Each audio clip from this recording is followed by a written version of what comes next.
ओम नमो अरिहंताणं नमो सिद्धाणं नमो आयरियाणं नमो वच्छायाणं नमो लोयसवस।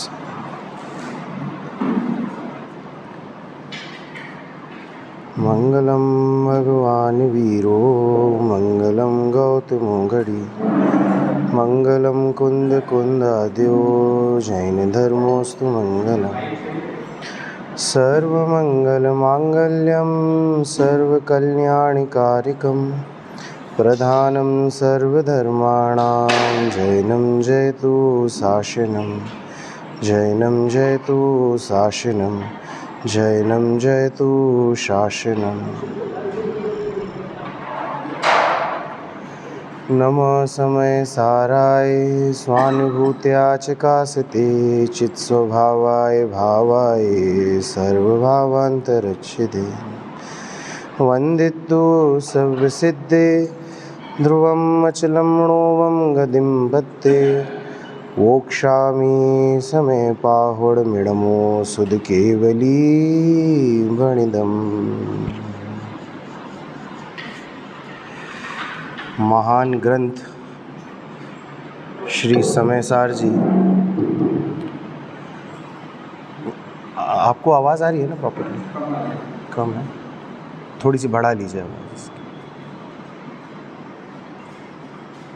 Hello hello,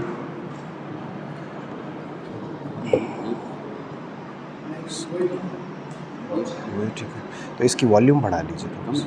हाँ कम आ रही है इसकी थोड़ी सी।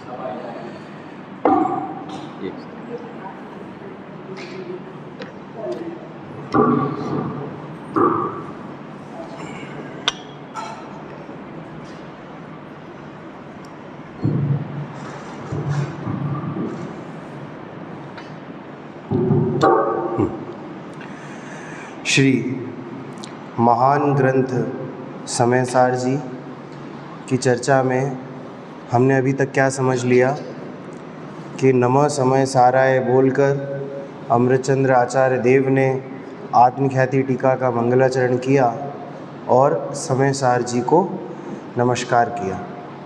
उसके बाद वंदितु सव्य सिद्धे ये गाथा से आचार्य कुंद कुंद ने श्री समयसार का मंगलाचरण करते हुए क्या कहा कि मैं सभी सिद्धों को नमस्कार करता हूँ, नमन करता हूँ, और वो सिद्ध भगवान कैसे हैं? ध्रुव, अचल और अनुपम गति को प्राप्त हैं।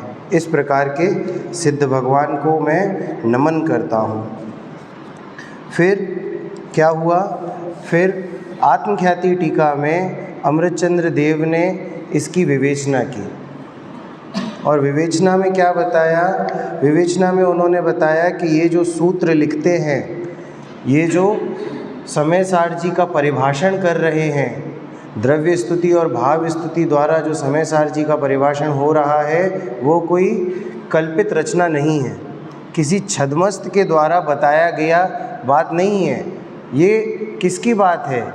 ये अरिहंत भगवान की वाणी का अंश है, अरिहत प्रवचन का अंश है और शुद्ध केवली द्वारा परंपरा से चली आ रही जो जिनवाणी है उसका अंश है, द्वादशांग का अंश है। और उसके ज्ञाता श्री कुंद कुंद आचार्य देव भी थे और उसका यहाँ पर उन्होंने परिभाषण किया है, उस सूत्र का यहाँ पर परिभाषण किया है। इस प्रकार से उन्होंने हमें समझाया। किसने समझाया? श्री अमृतचंद्र देव ने आत्मख्याति टीका में हमें ये बात समझाई। अब क्या कहते हैं कि समय सार आपने बताया, तो अब कुंद कुंद आचार्य जी के सामने जो शिष्य होंगे उन्होंने पूछा होगा कि प्रभु ये समय क्या चीज़ है? ये समय सार आपने बताया, तो अब ये समय सार आपने बता दिया, लेकिन इसमें ये समय क्या चीज़ है? तो उसकी यहाँ पर उसके उत्तर स्वरूप यहाँ पर ये गाथा कहते हैं। क्या कहते हैं? जीवो चरित दंसण णाण दिट्ठा तम ही ससमयम जान पोगल मम पदे सदिट्ठम च तम जान पर समयम। जीव चरित दर्शन ज्ञान स्थित स्वसमय निश्चय जानना, स्थित कर्म पुद्गल के प्रदेशों पर समय जीव जानना। इसका पहले गाथार्थ देख लेते हैं। हे भव्य, जो जीव दर्शन ज्ञान चरित्र में स्थित हो रहा है उसे निश्चय से वास्तव में स्वसमय जानो, और जो जीव पुद्गल कर्म के प्रदेशों में स्थित है उसे पर समय जानो। उन्होंने बहुत ही आसान भाषा में आपको ये बात समझा दी। ठीक है, उन्होंने क्या बता दिया कि जो जीव दर्शन ज्ञान चरित्र में स्थित हो रहा है वो क्या है, वो स्वसमय है, और जो जीव पुद्गल कर्मों के प्रदेशों में स्थित हो रहा है वो क्या है, वो पर समय है। परंतु इतनी आसान भाषा हमें समझ में नहीं आती, हमें नहीं समझ में आती इतनी आसान भाषा। और ये बात अमृतचंद्र देव को पता थी। अमृतचंद्र देव जानते थे कि ये गाथा का अर्थ समझने के बाद जो श्रावक होंगे, जो हमारे जैसे अल्प बुद्धि श्रावक होंगे, उनके मस्तिष्क में एक प्रश्न आएगा, उनके विचार में एक प्रश्न आएगा, और वो प्रश्न क्या होगा कि स्वसमय तो पर समय अच्छी बात है, ये स्वसमय बताया, पर समय बताया, परंतु ये समय क्या है। तो समय का अर्थ करने के लिए अमृतचंद्र देव टीका में क्या लिखते हैं कि समय शब्द का अर्थ इस प्रकार है। समय किसको कहते हैं? समय बना है इन दो शब्दों से मिलकर, सम और अय। अब सम का क्या अर्थ है? सम होता है उपसर्ग, किसी शब्द के आगे लगने को वाले शब्दों को क्या कहते हैं? उपसर्ग कहते हैं। तो ये क्या है? ये सम क्या है? उपसर्ग है, और जिसका अर्थ क्या होता है? एक पना, एक साथ, उसको क्या कहते हैं? सम। बोलते नहीं है ये हमारे समकालीन है, ये हमारे समकालीन का मतलब क्या हुआ कि हम और ये एक ही समय में थे, एक ही साथ थे। ठीक है ना? जैसे टोडरमल जी के समय और भी विद्वान थे तो वो उनके समकालीन कहे गए। ठीक है, अब निहाल चंद जी सोगानी हुए और किस समय पे हुए? वो गुरुदेव के ही समय पे हुए, तो वो क्या कहेंगे कि ये समकालीन थे। तो उसी प्रकार से यहाँ सम का क्या अर्थ हुआ? एक साथ, एक समय पर। और अय, अय का क्या होता है? अय का मतलब होता है, अय धातु है और उसका अर्थ होता है गमन करना और ज्ञान करना। ठीक है, तो इससे क्या अर्थ निकल के आया कि जो एक ही समय में युगपत यानी एक ही समय में जानने का और परिणमन करने का कार्य करता है वह क्या कहलाता है? वह समय कहलाता है। मतलब एक ही समय में जानने का कार्य भी हो रहा है और उसी समय में परिणमन कार्य भी हो रहा है। जाननशील भी है, ज्ञानशील भी है और परिणमनशील भी है, तो वो क्या कहलाएगा? वो समय कहलाएगा। तो यह जीव नामक जो पदार्थ है एकत्व पूर्वक एक ही समय में परिणमन भी करता है और जानता भी है। परिणमनशील है और जानता भी है, इसीलिए ये समय कौन हुआ? ये समय जीव हुआ। पेज नंबर 9 में नीचे की तीसरी चौथी लाइन पढ़ रहा हूँ मैं। इसीलिए वह समय है, यह जीव पदार्थ सदा ही परिणाम स्वरूप अपने स्वभाव में रहता हुआ होने से उत्पाद व्यय द्रव्य की एकता रूप अनुभूति लक्षण युक्त सत्ता सहित है। अब यहाँ पर क्या हुआ? यहाँ पर समय की परिभाषा तो उन्होंने बता दी कि समय कौन है, कि जीव नामक जो पदार्थ है वही समय है। अब उसकी विशेषण बता रहे हैं हमें, उसकी विशेषताएं बता रहे हैं, मतलब आपको सिद्धि कर रहे हैं जीव की। यानी जो लोग ये मानते हैं कि जीव नामक कोई पदार्थ है ही नहीं, उस समय इस तरह की मान्यता वाले लोग होंगे जो जीव ना होने की ही बात करते होंगे कि जीव कुछ नहीं होता, जो दिख रहा है, जो शरीर है वही सब कुछ है, जीव नामक कोई और अलग से कोई पदार्थ नहीं है, आत्मा नामक कोई अलग से कोई पदार्थ नहीं है। तो उनका मत खंडन करने के लिए यहाँ पर अलग अलग विशेषताएं बताई अमृतचंद्र देव ने। तो अमृतचंद्र देव क्या कहते हैं? पहली विशेषता क्या बता रहे हैं कि यह जीव पदार्थ सदा ही परिणाम स्वरूप है। सदा ही परिणाम स्वरूप है यहाँ पर, यानी कि इसमें परिणमन होता है, नित्य परिणमन हो रहा है, नित्य पर्याय बदलती हैं इसकी। और कैसे स्वभाव वाला है? उत्पाद व्यय द्रव्य स्वभाव वाला है। उत्पाद व्यय द्रव्य, ये तो हम समझते हैं सभी, इतने स्वाध्यायी जीव हैं हम सब लोग कि उत्पाद व्यय द्रव्य समझते हैं। और तत्वार्थ सूत्र का सूत्र भी क्या है देशना? उत्पाद व्यय द्रव्य युक्तम सत, यानी कि जिसमें उत्पाद व्यय द्रव्य होता है उसकी सत्ता है। और ऐसा ही यहाँ पर भी लिखा कि उत्पाद व्यय द्रव्य की एकता रूप अनुभूति लक्षण युक्त सत्ता सहित है। उत्पाद किसको कहते हैं? उत्पाद किसको कहते हैं? उत्पन्न होना। और व्यय किसको कहते हैं? नाश होना। तो किसका उत्पाद हो रहा है और किसका व्यय हो रहा है? जीव क्या है? जीव द्रव्य है। जीव द्रव्य है। और द्रव्य किसको कहते हैं? गुणों के समूह को क्या कहते हैं? द्रव्य कहते हैं। अब जो ये गुणों के समूह को द्रव्य कहते हैं, और उसके बाद पर्याय किसको कहते हैं? गुणों के परिणमन को पर्याय कहते हैं। ये तो जो जीव के अंदर गुण है ना, उन गुणों की जो पर्याय, यानी प्रति समय एक पर्याय का नाश होता है और दूसरी पर्याय उत्पन्न होती है, फिर उस पर्याय का नाश होता है और नई पर्याय उत्पन्न होती है। तो ये तो हो गया उत्पाद और व्यय। और इस उत्पाद व्यय में जो स्थिर बना रहा वो कौन है? वो द्रव्य, यानी जीव। जीव उसमें स्थिर बना रहा। जब वो पर्याय थी तब भी जीव जीव था, जब नई पर्याय आई तो भी जीव जीव है। उसने अपना ज्ञानपना नहीं छोड़ा, अपना चैतन्य स्वभाव नहीं छोड़ा। तो वो क्या कहलाया? वो द्रव्य कहलाया। जो नित्य है वो क्या कहलाया? वो द्रव्य कहलाया। तो इसीलिए इसको क्या उपाधि दी गई, क्या विशेषण बताया? कि जो उत्पाद व्यय द्रव्य सहित है, जो उत्पाद व्यय द्रव्य सत्ता वाला है और एकता रूप उत्पाद व्यय द्रव्य एक संग है, यानी एक ही द्रव्य में उत्पाद है, उसी में व्यय है और वही में द्रव्य है, यानी द्रव्य द्रव्य है। और जो पर्याय है उसमें उत्पाद और व्यय है, और ये एक ही है, एकता रूप अनुभूति में, यानी ये चीज़ अनुभूति में आती है। कौन अनुभूति में आता है? वो द्रव्य अनुभूति में आता है, जीव अनुभूति में आता है और ऐसे लक्षण से युक्त है। ये किसका लक्षण है? ये जीव का लक्षण है और सत्ता सहित है, यानी कि वो उसकी सत्ता है, वो है। हयाती, हयाती का आता है ना, हयाती शब्द आता है। हयाती का मतलब क्या है? वो है, उसकी सत्ता है। ऐसा नहीं है कुछ हवा में बात हो रही है, कोई काल्पनिक चीज़ नहीं है, वो है, उसका अस्तित्व है। तो ऐसी सत्ता सहित है। वहाँ पर उसमें लिखा भी उन्होंने कि इस विशेषण से जीव की सत्ता को न मानने वाले नास्तिकवादियों के मत का खंडन हो गया कि जीव नामक कोई पदार्थ नहीं होता।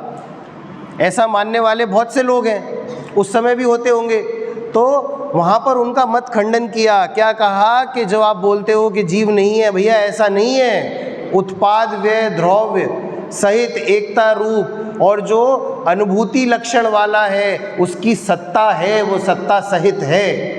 ऐसा जीव है और अभी भी है। और वो कहाँ है? वो जीव कौन है? वो जीव मैं हूँ। ये किसका विशेषण बताया? ये मेरा विशेषण बताया।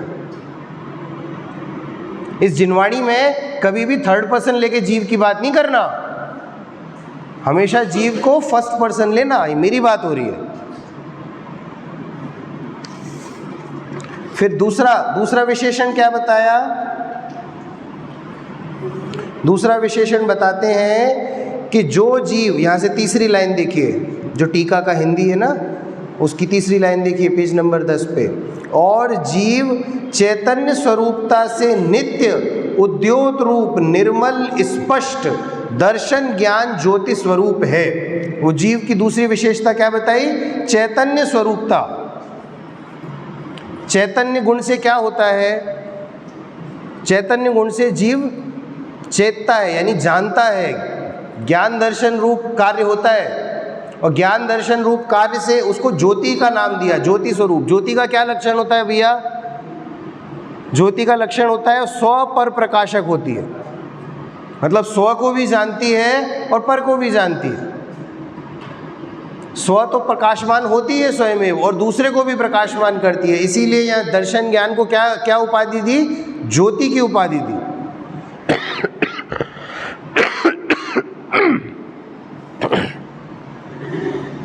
नित्य उद्योत, नित्य उद्योत यानी ये कार्य में बाधा नहीं होती, यानी ये कार्य निरंतर होता है, अंतर नहीं होता इस कार्य में। नित्य चैतन्य ज्योति स्वरूप, नित्य निरंतर। जब निगोद पर्याय में था तब भी ज्ञान दर्शन था और वहाँ पर भी ज्ञान दर्शन का परिणमन हो रहा था, ठीक है ना। और उस समय पर भी, और वो उस समय किसको जान रहा था? क्या जानने की क्रिया हो रही थी? जब निगोद पर्याय में जीव होता है तब वो क्या जानता है? क्या जानता है भैया? उस समय पे मात्र स्पर्शन इंद्री होती है और स्पर्शन इंद्री के दुखों का वेदन होता है, तो उस समय पे भी वो दुखों को जान रहा है। हाँ, वो दुख उसके ज्ञान का गेय बन रहे हैं। अब वो ज्ञान का गेय बन रहे हैं यानी कि वो गेय ज्ञान में प्रवेश कर रहे हैं? नहीं, यानी कि वो ज्ञान ज्ञान को जान रहा है, परंतु वो इस बात को नहीं जान रहा कि मैं इस ज्ञान को ही जान रहा हूँ। वो कहाँ भूल हो रही है जानने में? कि इस दुख का वेदन हो रहा है। वो दुख को जानता है परंतु वो दुख को नहीं जान रहा। उस समय पे वो ज्ञान को जान रहा है। ज्ञान ज्ञान को जानने में आता है, परंतु ये बात जानने में नहीं आती कि ज्ञान ज्ञान को जान रहा है। वहीं पर क्या है? वहीं पर भूल है। तो इस बात से क्या सिद्धि हुई? इस बात से ये सिद्धि हुई कि जो बताया ना कि सिद्ध परमेष्टि आत्मा के प्रतिबिंब है, शुद्ध आत्मा के प्रतिबिंब है। कौन है? सिद्ध परमेष्टि। तो जैसे सिद्ध परमेष्टि ज्ञान से ज्ञान को जान रहे हैं, उसी प्रकार से एक निगोदिया जीव भी ज्ञान से ज्ञान को जान रहा है, परंतु इस बात को नहीं जान पा रहा कि वो ज्ञान से ज्ञान को जान रहा है, वो ज्ञेयों को जान रहा है, वो ऐसा मानता है। यहाँ समझ में आया ना फर्क? हमें अंतर समझ में आ रहा है ना कि उनके ज्ञान में और हमारे ज्ञान में अब यहाँ कहाँ अंतर आ रहा है? मति में कहाँ अंतर है? इसीलिए यहाँ पर क्या लिखा कि जीव चैतन्य स्वरूपता से नित्य है। इस क्रिया में अंतर नहीं पड़ता। नित्य उद्योत रूप निर्मल स्पष्ट ज्ञान दर्शन ज्ञान ज्योति स्वरूप है। अब यहाँ पर किसका खंडन हुआ? क्योंकि चैतन्य का परिणमन ज्ञान दर्शन स्वरूप है। चैतन्य का कैसा परिणमन होता है? चैतन्य गुण है ना, जीव में ही पाया जाता है। ये असामान्य गुण है, विशेष गुण है, मात्र जीव में पाया जाता है चैतन्य गुण। पुद्गल में ये गुण पाया जाता है भैया? नहीं पाया जाता। तो इसीलिए यहाँ पर जीव की विशेषता में इस गुण को लिया।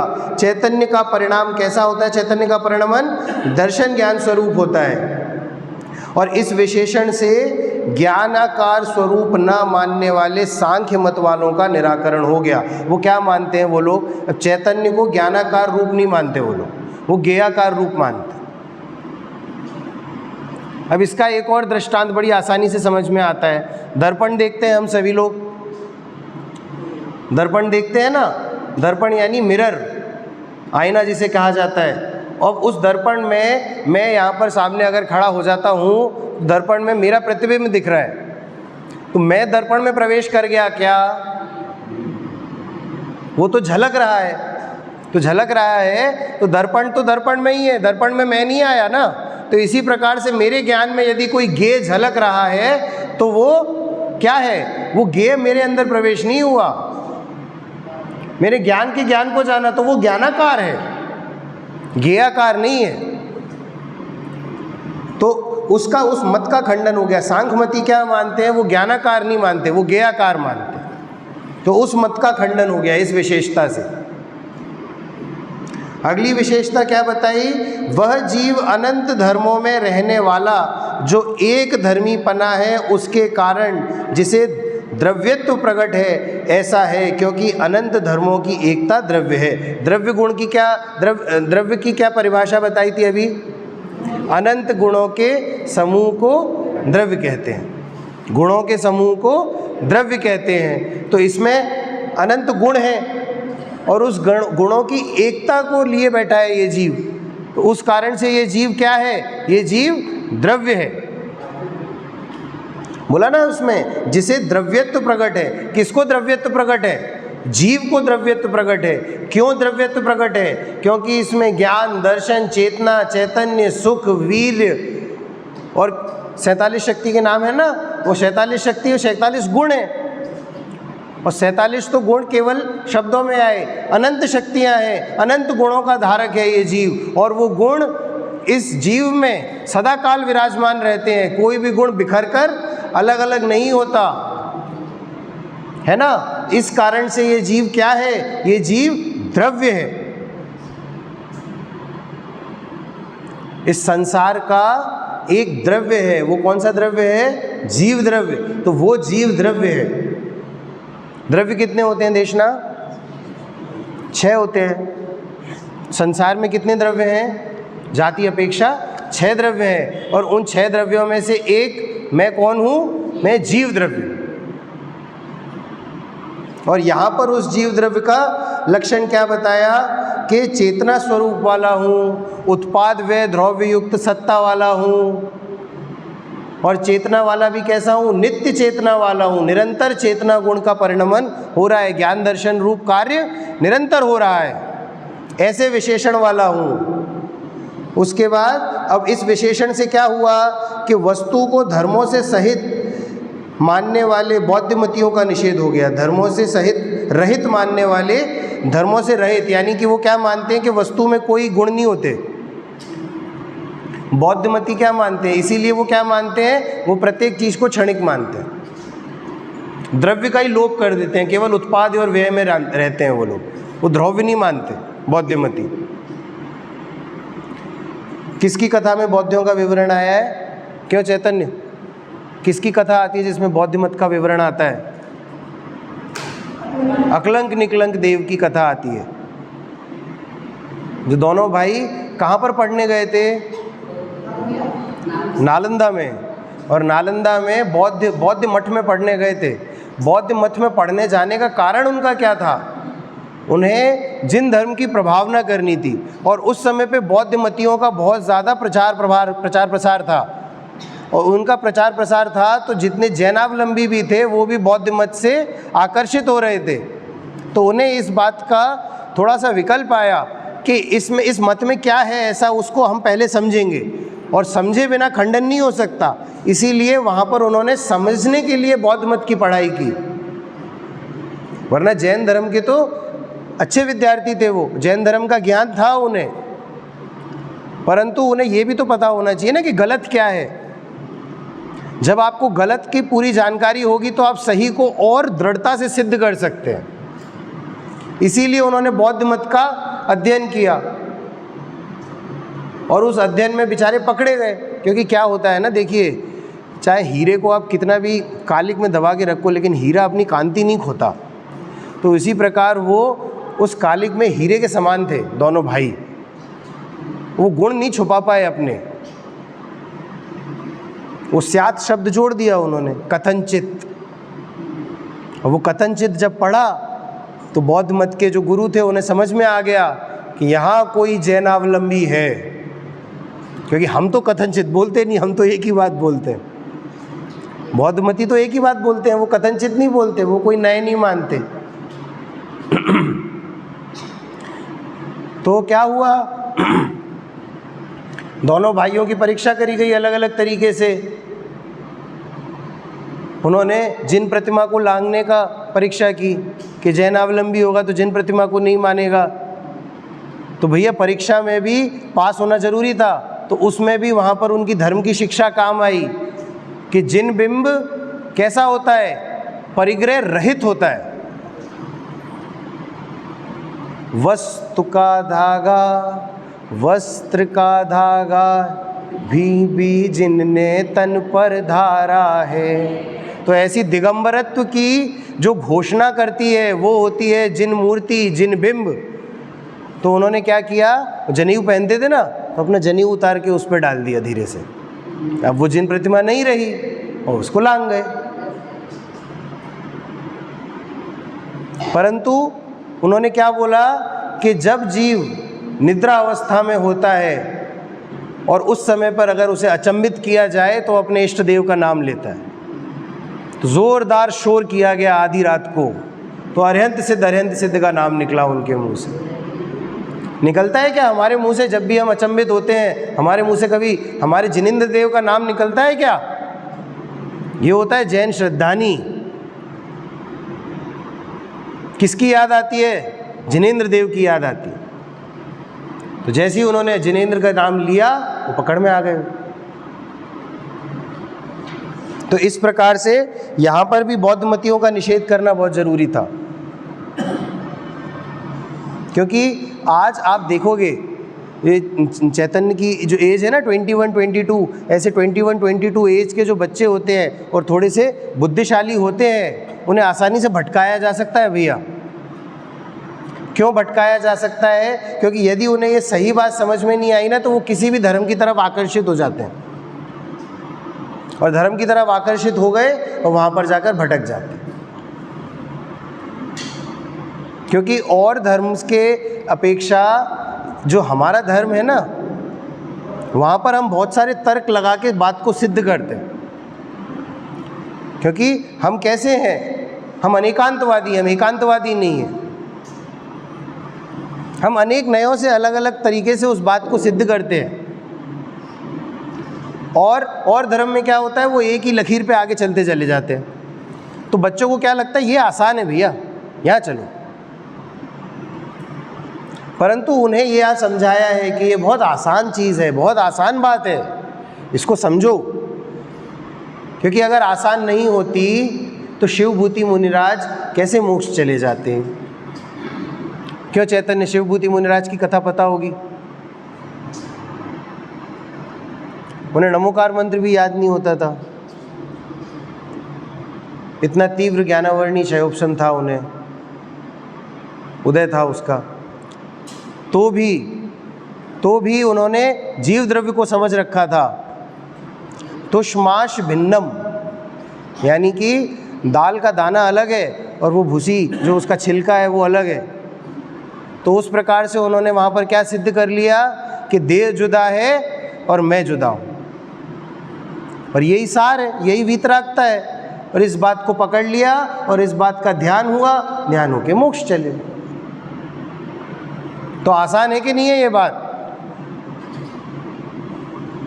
अब देखिए, जिनकी रुचि में ये चीज़ लगती है ना, उनके लिए इतना ये विवरण विस्तार उनके लिए किया जाता है।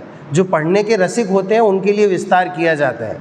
जो ध्यान के रसिक होते हैं ना, उनको आप 2 सेंटेंस पढ़ो, 2 वाक्य पढ़ो, आपका मन लग गया तो बस अब आप ध्यान करो उस चीज़ का, आप मत पढ़ो आगे।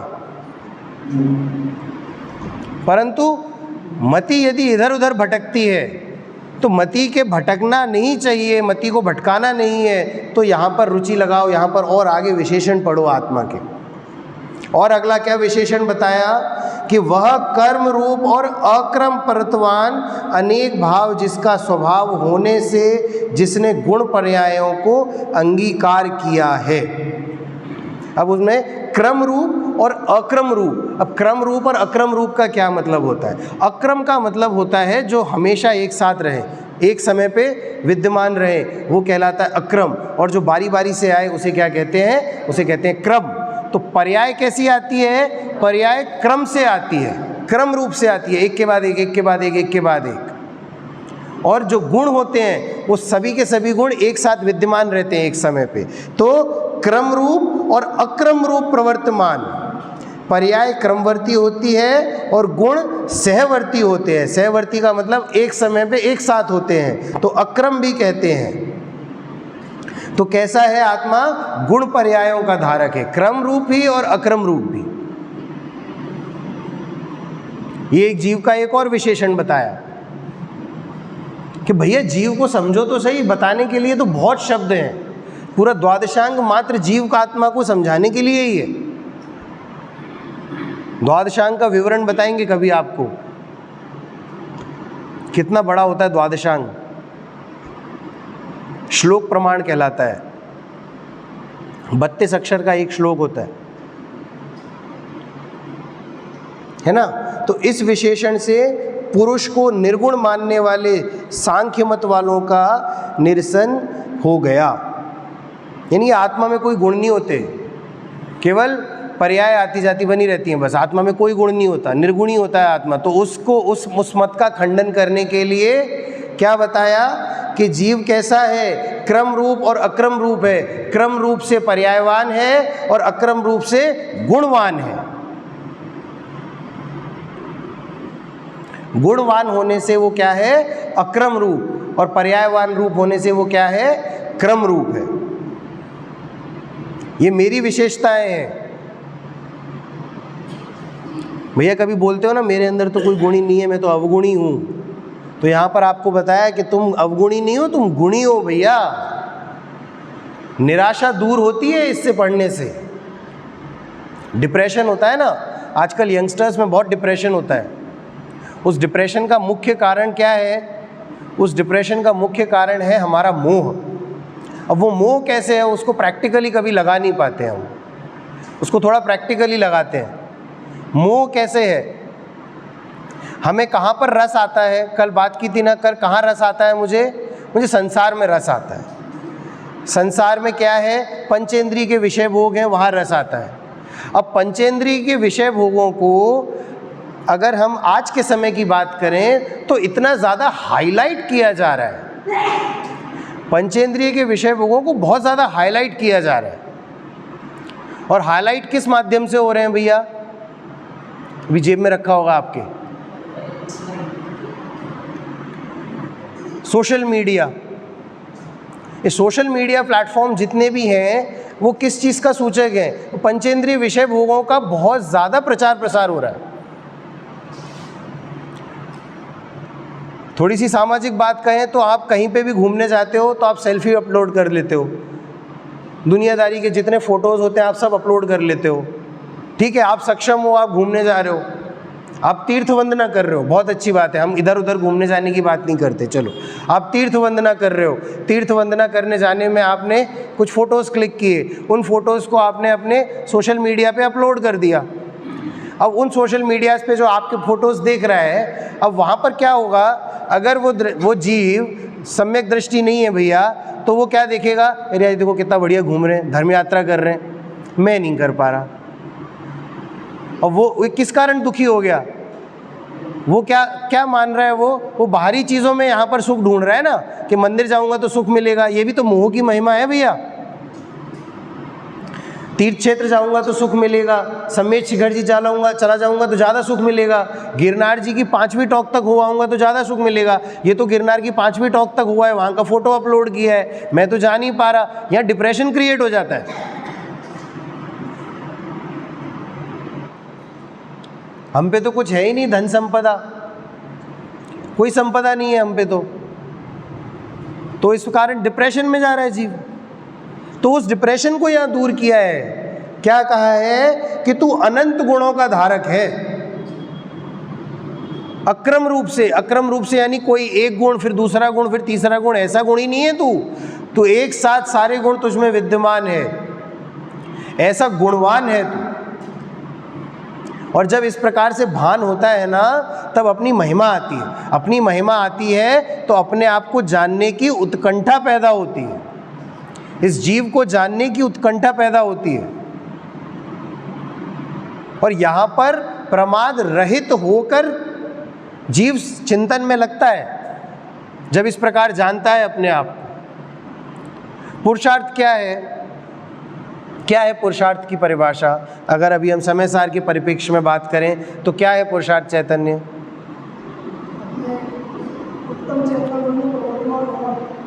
देखिए अब क्या हुआ पुरुषार्थ, यहाँ पुरुषार्थ कहाँ लगाएंगे कि नित्य अपने आप को जानने का पुरुषार्थ रहना चाहिए। मैं कैसा हूँ, मेरा स्वरूप कैसा है, वहाँ वो पुरुषार्थ रहना चाहिए।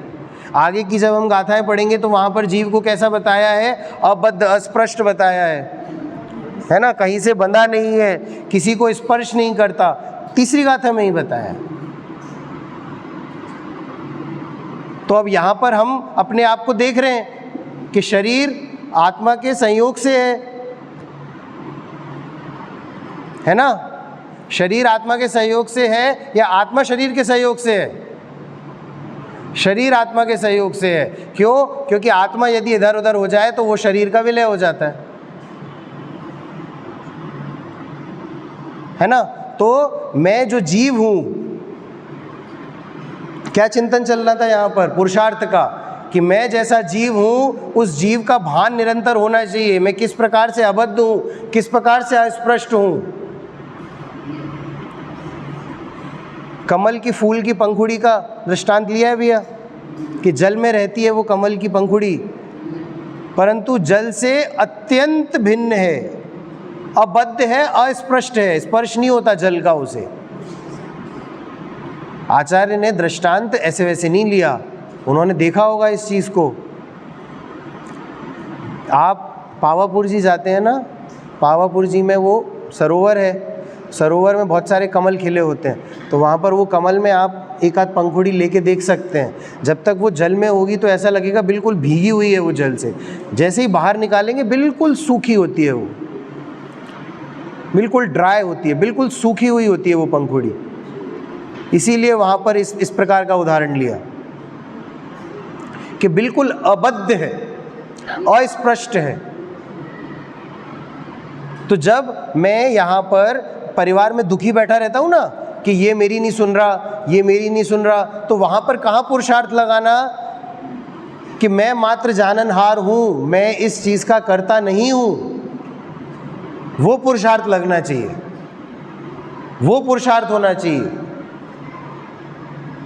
तब जब उस प्रकार का पुरुषार्थ लगेगा ना, तब ये जीवात्मा समझ में आएगा, तब ये जीवात्मा की अनुभूति होगी, इस शुद्धात्मा की अनुभूति तब होगी जब इस प्रकार से पुरुषार्थ चलेगा। पुरुषार्थ का क्या मतलब ले रखा है हमने? पुरुषार्थ का क्या मतलब होता है? हाथ पैर चलाना पुरुषार्थ नहीं होता। मैं हाथ पैर चला नहीं सकता, मैं शरीर का हिलन चलन कर नहीं सकता, मैं इस शरीर के हलन चलन करने वाला नहीं हूँ। ये मान्यता दृढ़ होना, ये पुरुषार्थ है। लेकिन संसार में शुरू से, अनादिकाल से शारीरिक क्रियाओं को ही पुरुषार्थ माना जाता है। इसीलिए मैं पुरुषार्थ की सच्ची परिभाषा भी नहीं समझ पा रहा। फिर आगे क्या लगा, अगला विशेषण क्या दिया? अपने और परद्रव्यों के आकारों को प्रकाशित करने की सामर्थ्य होने से जिसने समस्त रूप को प्रकाशने वाली एक रूपता प्राप्त की है, ऐसा है। अब यहाँ पर क्या बताया? यहाँ पर गुण बताया है। एक कौन सा गुण बताया है? कि जो अपने को जानता है और परद्रव्य, समस्त परद्रव्यों को जानने की शक्ति रखता है, ऐसी प्रकाश रूप शक्ति है जिसमें विद्यमान। वो कौन है? वो जीव है। स्व को जानता है और पर को जानता है। और पर कैसे? समस्त परद्रव्यों को जानने वाली भी शक्ति इसमें विद्यमान है। ऐसा कौन है? ऐसा जीव है, ऐसा समय है। शुरुआत कहाँ से हुई थी? इस टीका की शुरुआत कहाँ से की थी? कि समय कौन है? समय जीव है, और इस जीव का विशेषण है ये, अर्थात जिसमें अनेक वस्तुओं का आकार प्रतिभासित हो, ऐसा एक ज्ञान के आकार रूप है। इस विशेषण से ज्ञान अपने को ही जानता है, पर को नहीं। इस प्रकार एकाकार को मानने वाले और अपने को नहीं जानता, मात्र पर को ही जानता है, इस प्रकार अनेकाकार को मानने वाले का व्यवच्छेद हो गया, उसका खंडन हो गया। जो ये जानते हैं कि जीव ज्ञान से मात्र पर को ही जानता है, उसका भी खंडन हो गया। और जो ये मानते हैं जीव मात्र स्व को ही जानता है, पर को नहीं जान सकता, इसीलिए ज्ञान को ज्योति की उपमा दी है। जो दीपक होता है ना, दीपक को आप जब प्रज्वलित करके कहीं रख देते हैं तो अंधेरे में, बिल्कुल अंधेरी काल कोठरी में भी उस दीपक को देखा जा सकता है, और उस दीपक के आसपास जो भी पदार्थ होंगे उन्हें भी ज्ञान में लाया जा सकता है। तो वो दीपक स्व को भी प्रकाशित करता है और घटपट को भी प्रकाशित करता है। तो इस प्रकार से एक और विशेषण हुआ, क्या? स्व पर प्रकाशक है। जीव कैसा है भैया? स्व पर प्रकाशक है। ज्ञान कैसा है? स्व पर प्रकाशक है। और ज्ञान और जीव भिन्न है कि अभिन्न है? अभिन्न है। इसीलिए जीव को भी वही विशेषण दिया जो ज्ञान की विशेषता है, स्व पर प्रकाशक। विच्छेद हो गया। फिर अन्य द्रव्यों के जो विशिष्ट गुण, अवगाहन, गति, स्थिति, वर्तना, हेतुत्व और रूपित्व, उनके अभाव के कारण, अब यहाँ पर अस्ति नास्ति की बात है भैया, कि नास्ति से जीव कैसा है और अस्ति से जीव कैसा है। तो यहाँ पर क्या लिखा कि जो अन्य द्रव्यों के गुण हैं और विशिष्ट गुण हैं, अन्य द्रव्यों के विशिष्ट गुण, यानी अवगाहनत्व किसका गुण है? आकाश द्रव्य का विशिष्ट गुण है। गति हेतुत्व किसका गुण है? धर्म द्रव्य का विशिष्ट गुण है। स्थिति हेतुत्व किसका गुण है? अधर्म द्रव्य का विशिष्ट गुण है। और वर्तना हेतुत्व किसका गुण है? काल द्रव्य का विशिष्ट गुण है। और रूपित्व किसका विशिष्ट गुण है? पुद्गल द्रव्य का विशिष्ट गुण है। तो ये जो 5 द्रव्य के विशिष्ट गुण हैं, इनका अभाव कहाँ है? जीव में है। तो इस प्रकार अभाव रूप वाला जीव है, ठीक है। और मेरा विशिष्ट गुण क्या है? ज्ञान। और इस तरह के ज्ञान भाव वाला जो जीव है वो मैं हूं। तो इस तरह से भाव वाला क्या है? जीव है, वो ज्ञान भाव वाला जीव है। और अन्य विशिष्ट गुणों के अभाव वाला क्या है? जीव है। इन किन प्रकारेण उन्होंने आपको जीव समझाने का प्रयत्न किया है कि जीव हमें समझ में आ जावे। इसीलिए तो अनेकांत में है हम, कि एक अंत से नहीं समझा रहे मात्र जीव को, अनेक धर्मों से हम जीव की घटित कर रहे हैं जीव को। अब इस विशेषण से एक ब्रह्म वस्तु को ही मानने वाले का खंडन हो गया, और अनंत द्रव्यों के साथ अत्यंत एक क्षेत्रावगाह रूप होने पर भी अपने स्वरूप से न छूटने से टंकोत्कीर्ण चैतन्य स्वभाव रूप है। अब जीव कैसे रहता है? जीव संसार में है, और संसार में उसके पास कौन कौन से द्रव्य हैं? उसके पास पुद्गल द्रव्य भी है, पास खड़ा है, अधर्म द्रव्य भी पास खड़ा है, धर्म द्रव्य भी पास खड़ा है, आकाश द्रव्य भी है, और काल द्रव्य भी है। ये 5 द्रव्य हैं, और ये 5 द्रव्य मुझ जीव द्रव्य से एक क्षेत्रावगाह रूप संबंध लिए हैं। फिर भी मैं अनादिकाल से आज तक उन द्रव्य रूप नहीं हुआ, है ना। इसीलिए कैसा है? टंकोत्कीर्ण। टंकोत्कीर्ण यानी उसमें किसी दूसरी चीज का प्रवेश हो नहीं सकता, एकदम ठोस। क्लॉथ होता है बेटा, ये क्लॉथ है, इस क्लॉथ में सुई आर पार हो जाती है, हो सकती है ना।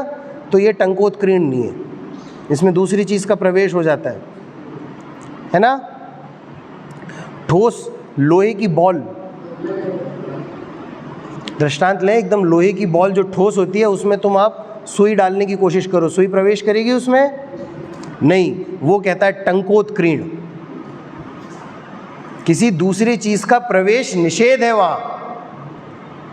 इस जीव में अन्य 5 द्रव्यों ने आज तक प्रवेश नहीं किया, इसमें आज तक किसी विकार ने प्रवेश नहीं किया, किसी विभाव ने प्रवेश नहीं किया। कैसे? ऐसा स्वभाव है, और वो स्वभाव क्या कहलाता है? टंकोत्कीर्ण चैतन्य स्वभाव। और ऐसे स्वभाव रूप वाला कौन हूं? स्वभाव रूप वाला मैं हूं, जीव हूं। इस विशेषण से वस्तु स्वभाव का नियम बताया। वस्तु स्वभाव का कैसा नियम होता है? ऐसी होती है वस्तु, जीव वस्तु है। कैसे स्वभाव बदली होती है वस्तु? टंकोत्कीर्ण स्वभाव वाली होती है वस्तु। यानी वस्तु वस्तु तभी कहलाएगी जब उसमें किसी और वस्तु का प्रवेश ना हो। पुद्गल में किसी और द्रव्य का प्रवेश हो जाता है क्या? जितनी भी चीजें हमें दिख रही हैं, जितना भी जो भी सब चक्षु गोचर है, वो सब पुद्गल है। तो इसलिए हमें दूसरी चीज एक दूसरे में मिक्स होती हुई दिखती है। किसी घर में आग लग जाए तो उसके अंदर जो भी जितनी भी चीज़ें होती हैं वो सब मिलमा होकर एक जैसी राख हो जाती है। तो पुद्गल का परिणमन पुद्गल में ही होता है, पुद्गल पुद्गल जैसा ही रहता है ना। तो उसमें कोई और चीज़ प्रवेश नहीं कर पाती, इसलिए पुद्गल भी क्या है, वस्तु है। धर्म द्रव्य का कार्य कोई और द्रव्य नहीं कर पाता। ये जो पुद्गल का या जीव का हलन चलन हो रहा है, वो किस द्रव्य के निमित्त से हो रहा है, धर्म द्रव्य के निमित्त से हो रहा है। तो वो धर्म द्रव्य का कार्य अधर्म द्रव्य कर पा रहा है क्या, नहीं कर पा रहा। यानी अधर्म द्रव्य अधर्म द्रव्य में है, धर्म द्रव्य धर्म द्रव्य में है, इसीलिए वस्तु है, उसमें कोई और चीज का प्रवेश नहीं हो पा रहा। तो उसी प्रकार से जीव में भी किसी और चीज का प्रवेश नहीं होता। ये ज्ञेयों का प्रवेश नहीं होता जीव के ज्ञान में। जीव ज्ञान को ज्ञान से जानता है। इसी कारण क्या कहलाया, जीव को क्या संज्ञा दी, वस्तु की संज्ञा दी, वस्तु स्वभाव वाला है। तो ये क्या समझाया हमें उन्होंने हमें विशेषताएं बताई। इसका एक जल्दी से रिवीजन लेते हैं कि क्या क्या विशेषताएं बताई। सबसे पहले क्या विशेषता बताई, उत्पाद व्यय द्रव्य सत्ता वाला है। वो कौन है, वो जीव है, वो समय है। क्योंकि बात शुरू कहाँ से हुई थी, समय से हुई थी, तो ये समय की विशेषता बताई। उत्पाद व्यय द्रव्य सत्ता वाला क्या है, समय है, जीव है। दूसरी विशेषता क्या बताई, चैतन्य स्वरूपता वाला ज्ञान दर्शन ज्योति स्वरूप है। ये दूसरी विशेषता बताई जीव की। तीसरी विशेषता क्या बताई, क्रम और अक्रम रूप है, यानी गुण और पर्यायवान है। गुणवान भी है और उसी समय पर्यायवान भी है। एक ही समय पे क्रम रूप भी है और अक्रम रूप भी है। ये तीसरी विशेषता बताई। चौथी विशेषता क्या बताई, अपने परद्रव्यों के आकारों को प्रकाशित करने में सामर्थ्य, यानी समस्त परद्रव्यों को जानने का समर्थ रखने वाली जो केवल ज्ञान शक्ति रूप वाला कौन है, जीव है। और फिर क्या बताया, अगली विशेषता क्या बताई कि स्व को जानता है और पर को भी जानता है। स्व पर प्रकाशक विशेषता वाला क्या है, जीव है। और फिर अंत में क्या विशेषता बताई कि टंकोत्कीर्ण स्वभाव वाला है। टंकोत्कीर्ण स्वभाव वाला क्यों है, क्योंकि इसमें किसी और द्रव्य का प्रवेश नहीं हो सकता, वर्जित है, और आज तक हुआ भी नहीं। अनंत काल से ये जीव 5 द्रव्यों के बीच में है, परंतु एक क्षेत्रावगा संबंध होने के बावजूद भी इसमें किसी और द्रव्य ने प्रवेश नहीं किया। इसीलिए टंकोत्कीर्ण स्वभाव वाला कैसा है, वह जीव है। ठीक है, अब ये तो क्या कहाँ तक की बात हो गई, ये समय की चर्चा हो गई। अब आचार्य ने क्या बताया, आचार्य देव की गाथा में क्या आया था, स्व समय है और पर समय है। अब स्व समय बताइए। अब स्व समय से पहले हम पर समय समझते हैं। क्यों पर समय समझते हैं, क्योंकि हम यहाँ पर साक्षात पर द्रव्यों को देख पा रहे हैं। पर समय किसकी महिमा से आती है, पर समय मोह की महिमा से आता है। पर समय मोह के कारण होता है पर समय। जीव पर समय क्यों संज्ञा पाता है, मिथ्यात्व के कारण। मिथ्यात्व के कारण पर द्रव्यों में जब रचा पचा है तो वो क्या संज्ञा पाता है, पर समय। तो वहाँ पर उसके कारण यहाँ पर क्या लिखते हैं, यहाँ देखिए पेज नंबर 11 पे पहला सेंटेंस। उससे पहले उन्होंने स्व समय समझाया है, हम स्व समय से पहले पर समय समझेंगे कि किंतु जब वह, बीच से है वो, किंतु जब वह अनादि अविद्या रूपी केले के मूल की गांठ की भांति पुष्ट हुआ मोह उसके उदय अनुसार प्रवृत्ति की अधीनता से, केले के मूल की गांठ की भांति पुष्ट हुआ। ये भैया समझ आया, केला तो समझ में आता है। केले का जो पेड़ होता है ना, उसकी जड़ होती है। मूल का मतलब होता है जड़। और जड़ कैसी होती है, गांठ जैसी होती है, बांधे रखती है अपने आप में सब चीज़ों को। तो उसमें क्या विशेषता होती है केले की जड़ में? केले की जड़ में ये विशेषता होती है कि यदि ऊपर से पेड़ काट भी दिया जाए तो भी जड़ बढ़ती रहती है, जड़ पुष्ट होती रहती है। पुष्ट होने का मतलब बढ़ना, मजबूत होना, उसे कहते हैं पुष्ट होना, है ना। तो वो केले के मूल की गांठ की भांति ये किसको उपमा दी जा रही है? ये मोह को उपमा दी जा रही है, मिथ्यात्व को उपमा दी जा रही है कि बाहरी आचरण तो सुधर गया राजेश भैया, परंतु मूल में यहाँ अंदर में मिथ्यात्व अभी भी पड़ा हुआ है। इसीलिए क्या कहला रहा हूँ मैं पर समय कहला रहा हूँ। पांडव की कथा पता है भैया? पांडव कितने थे? 5 थे। पांडु के पुत्र कहलाने के कारण उनका नाम पांडव पड़ा था। राजा पांडु थे, उनके पुत्र थे, तो उन्हें क्या कहते थे? पांडव। और वो कितने भाई थे? 5 भाई थे। और 5 भाई सम्यक दृष्टि थे, सम्यक दृष्टि थे 5 भाई। और उन 5 भाइयों ने कौन सा युद्ध लड़ा? महाभारत। जो महाभारत आता है ना, आप देखते होगे टीवी सीरियल आता है महाभारत, तो वो महाभारत जो है ना, वो हमारे यहाँ युद्ध बताया है वो महाभारत का। हरिवंश पुराण में विवरण है इसका। तो 5 पांडवों ने युद्ध किया और अच्छा खासा बड़ा युद्ध किया। कितनी द्रव्य हिंसा हुई? फिर भी इतनी द्रव्य हिंसा होने पर भी एक भव नहीं बढ़ा राजेश भैया। तदभव मोक्षगामी रहे 3 पांडव, और जो 2 मोक्ष नहीं गए उसमें भी मिथ्यात्व कारण नहीं है उनका।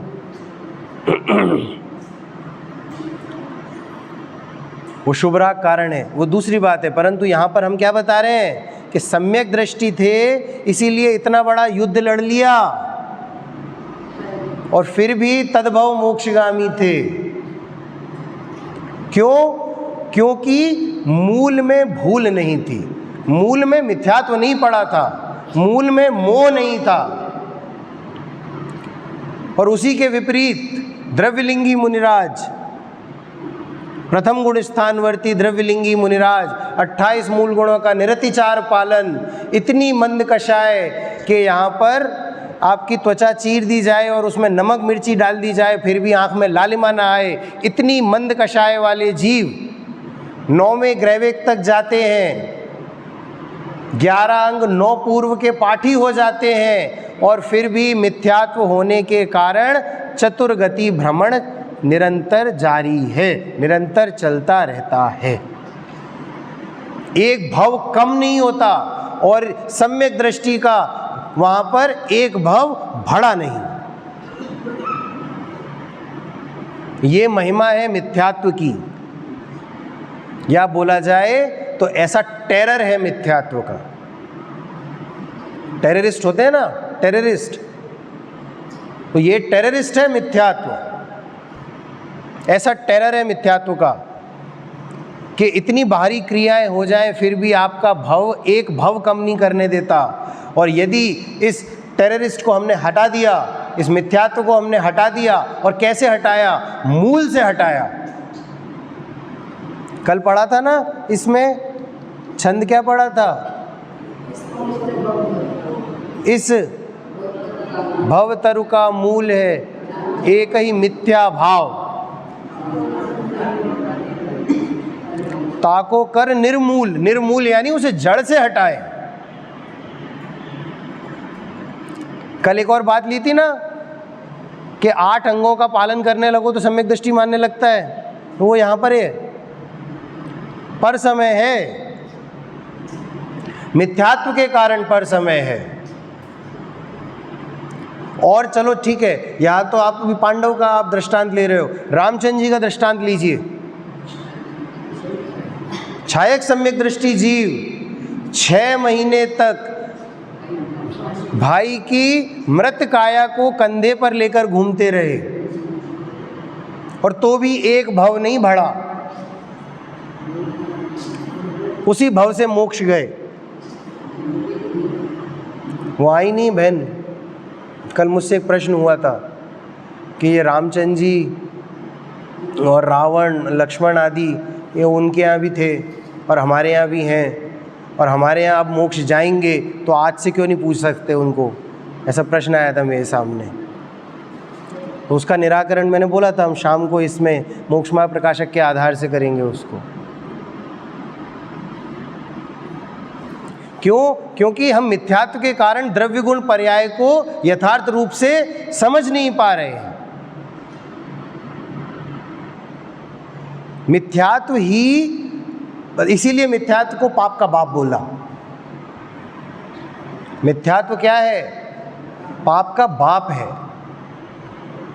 जो दर्शन मोहनी कर्म है ये, इसीलिए इसको अनंतानुबंधी का है। अनंतानुबंधी कषाय हैं ये। अनंतानुबंधी क्यों? अनंतानुबंधी अनंत का अनुबंध कराती हैं। अनुबंध का मतलब होता है अग्रीमेंट। सीए पढ़ रहे हैं जो बच्चे तो वो लॉ पढ़ते हैं, मर्केंटाइल लॉ होता है। मर्केंटाइल लॉ में, उसमें हिंदी मीडियम में अगर लॉ पढ़ाया जा रहा है आपको तो अग्रीमेंट का हिंदी पढ़ाया जाता है अनुबंध, कॉन्ट्रैक्ट, अग्रीमेंट उसे कहते हैं अनुबंध। और वो कब का अनुबंध करा रही है आपको? अनंत काल का अनुबंध करा रही है। ऐसी है वो कषाय। और उसके संग क्या है? मिथ्यात्व बैरी साथ में बैठा है। भैया ये मिथ्यात्व बैरी बहुत बहुत बुरा बैरी है। बैरी समझते हो भैया किसको कहते हैं? बैरी, बैरी बैर, बैर मात्र मनुष्य गति में नहीं होता, बैर चारों गतियों में देखा जाता है। अभी उसका एक दृष्टांत पढ़ने में आया था न्यूज़पेपर में, कुछ समय पहले एक खबर पड़ी थी। एक बंदर था, बंदर, और वो बंदर एक घर की छत पे बैठा रहता था। उस घर पे एक नवजात शिशु का जन्म हुआ। वो शिशु का जन्म हुआ तो वो बंदर उस शिशु को देखने आता था। उसके बाद उसको जाने क्या होता था, वो उस बच्चे को उठा ले जाके छत पे रख देता था। तो उसकी माँ बहुत सतर्क रहती थी उस बच्चे की, तो उस बंदर से उसको बचा के रखना है, क्योंकि वो एक दो बार उस बच्चे को उठा के ले गया और छत पे छोड़ देता था।